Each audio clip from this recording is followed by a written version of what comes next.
Alright everyone, welcome back to the Nixie RC channel. I know it has been a little bit since I made my last video. Just had some things going on at work, kind of got busy, but I got some new items, so I wanted to update everybody on what is going to be going into the Stampede 4x4.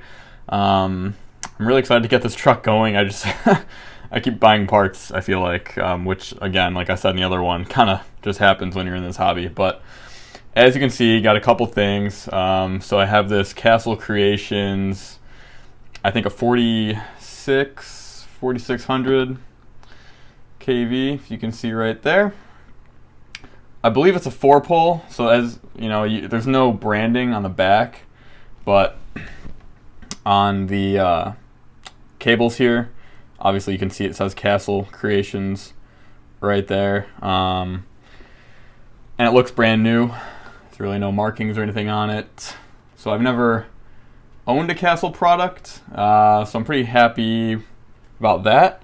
Got that for 30 bucks. Actually got both of these for 30 bucks, and this is obviously a heat sink, and I forgot the name of it, but one of the popular ones. I don't think I'm going to be able to fit it in the truck unless I cut it, because it goes around the entire motor, it looks like, and it's just not going to fit in the truck. But cool heatsink nonetheless. I mean, I could put it on my touring car if I wanted to, I guess. So kind of neat. So yeah, I'm not really sure which motor I want to put in there now. I mean, if you guys, I just dropped something. If you guys have any opinions, please let me know. I mean, these are my options. I've got the Valenion, finally said it right. The Valenion, that's a 2-pole, that's the older one. So thanks to Razor RC for, I think he's the one that had a video on the different Valenion motors. That's kind of where I learned that. So this is the older one, the 2-pole. And like I said, this is the 4-pole Castle. For more speed and power, probably the Castle, obviously. But part of me kind of wants to see what would be like just on the Valenion first. And if I want to upgrade to the Castle, I can, or whatever. I mean, just having it around is nice because you can always throw it in. So anyway, that's pretty much it with those and like the part update. And then I thought it might be fun, like I said, I might do an unboxing of the ESC, so I thought we could maybe do that and kind of see what's in the box here. I'll just move the motors to the side, heatsink to the side, and then I've got a box cutter here. This is actually from Target when I worked there during school. So let's start off by getting this guy open here. Just go this way, down. And I have not, I mean, I've used, let's take this plastic off. I guess I didn't really need to cut all the sides, but whatever. Little mark right there. Hopefully that does not impact anything. And then how do these open? I forgot. I think it just slides out. Yeah. Oh, cool. There it is. All right. So, as you can see, the ESC right there, I think it probably just lifts out with this whole thing. Looks like that might be the case. Yeah. Cool. And then really quick, what else do we have in here? Oh, that's nice. Little cover for the on-off switch. Couple little screws in there. Not exactly sure what those are for yet.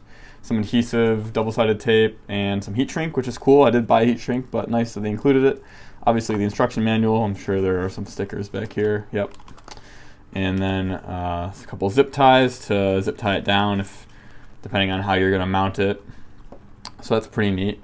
So I'll put that to the side. So that's the ESC, and it looks pretty standard. Has a nice built-in fan in that. That is plastic, but it looks good. And then underside, there's our, oh, it has an extra. I guess it comes with like a little protective thing already, so maybe that other one's an extra. That's nice. And these are, that looks, so this looks like, actually, yeah, it looks like the Castle motor would be a direct fit. Let's test that hypothesis really quick. I have it right here. Is that true? Oh, maybe not.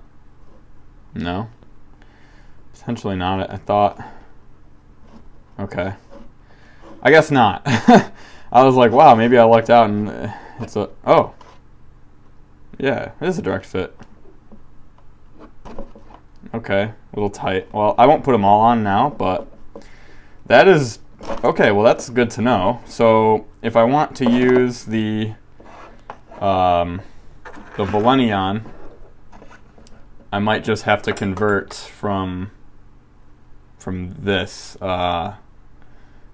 situation to a more standard. I forgot. Are these called banana plugs? I forgot. I don't honestly know. But I might just convert, because then I can just actually switch out the motors really easily, which is actually really nice. And that might come in handy instead of having to solder it every single time, which would be kind of a pain in the butt.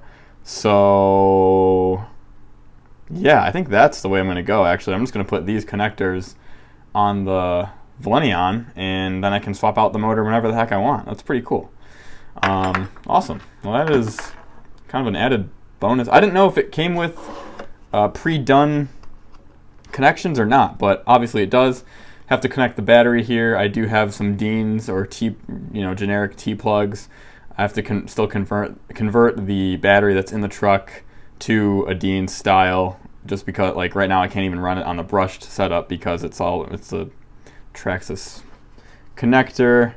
Obviously this will go into your receiver box. Obviously it's a pretty long cord, which is nice. And then again, you have your ESC. I don't want to take it out right now. I'm not going to put it in yet at this second, but just wanted to show you guys a quick unboxing so you can kind of know what's in the package generally of the Hobbywing electronic speed controllers. And again, really nice that it comes with connectors already pre-done for you. So obviously it's going to depend on what motor you're running and what connectors you have on that, but if you want, you can just convert your motors and you never have to really deal with it again, which is pretty neat. This is also waterproof. And let's see what else is anything on the box that we haven't seen already. Waterproof, 60 amp. It has a 20 amp burst. So that's pretty nice. Just another picture of it here. And not really too much on here, huh? No, not really. And then obviously it's just empty because it slides in. So very cool. Happy with how this is turning out. And I'll try to move everything back slightly in frame there. So yeah, I think this is going to turn out to be pretty nice. Also, I want to mention a couple other things really quick in this video. I don't think I've shared this yet. Shocks. I talked about the shocks. Got some 45 weight for the rears, and I might put that in the front as well. And then I don't know where I put it. It might be in my other bin. I have some 100 weight diff oil.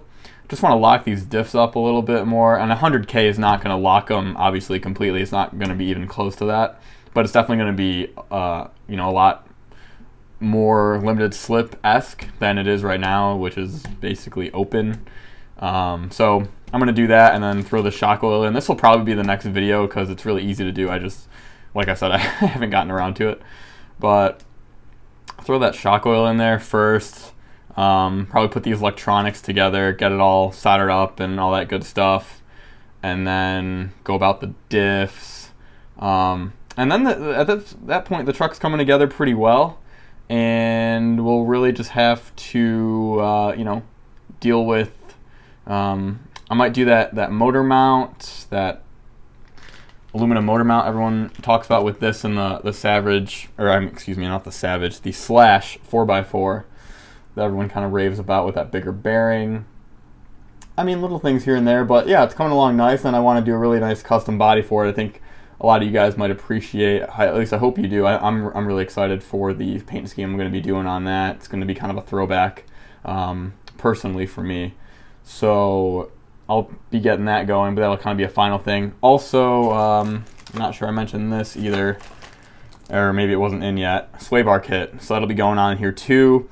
I just want to clean the truck up a little bit. It's a little dirty, so I haven't put these on quite yet, obviously because they're still in the bag. But I will be doing that in a very near future video, if you will. So that's all for me today. Hope you guys are enjoying the content. Again, I apologize for being slightly late this week. Just kind of had some different things going on.